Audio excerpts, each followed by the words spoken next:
I'm Liz, and this is Marcus with That Nerd Show. Hi, Marcus. And hi, Liz. Well, The Nerd Show, is that what That it's Nerd called? Show. That Nerd Show. So you get a nerdy question at the end of the interview. Hence our lightsaber microphones. Oh, From Star Wars.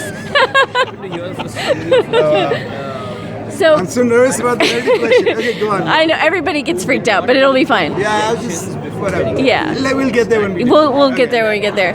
I mean, what a beautiful film. Oh, thank you. How did you get involved with the film? Like I was saying early in the Q&A and all, but so I auditioned for the gig, and I'm an actor and live in Bombay and freelancing, so I was very lucky that it came to me, and I was one of the people who auditioned for it, and I'm very grateful that Roina felt comfortable that I could like fit into her jigsaw or what she imagined. So yeah, it was one of those things, that really worked out. It was like a good job that I booked and a job that I really wanted to book, and I really wanted to work with Tilly, and it just kind of all fell into place, and then you kind of hope for the best, and the film has done so well, so that's another blessing. So yeah. What I really love about it is that it's not like overly dramatic. It's just it's a romance that like it's just simmering underneath the surface. And even you at the end I was thinking, is there going to be a something that goes on? But it's just really, I mean, tell me about your interpretation of your character and the characters in the film. I think both Tilotma and our interpretations were very much in tune with the script that Roina wrote, the vision she had, and trying to execute that.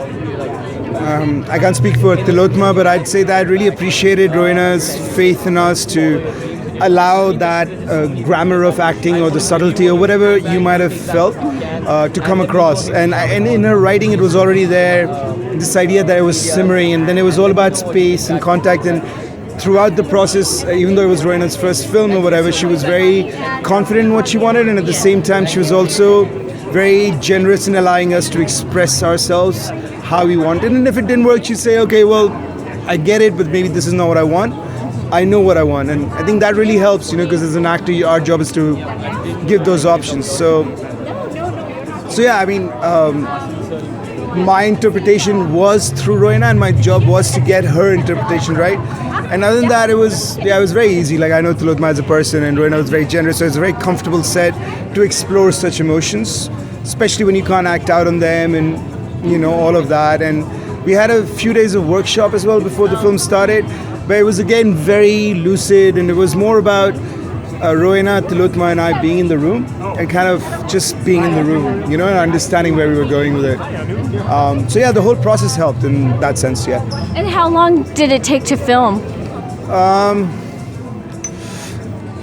I'm forgetting, I think maybe like under 40 days for sure. Okay. I was booked for about 30 days. Tilotma was more because she goes, as you see in the film, she goes outdoors. It's her whole family track.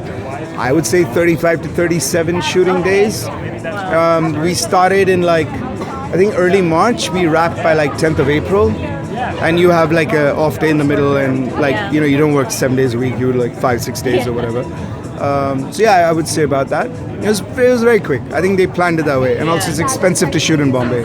Is it? It's very, very, Mumbai, very, very expensive. It's ridiculously expensive. What, because of permissions or what? No, just locations. Because we were shooting in a flat, which is on the 47th floor of a very, very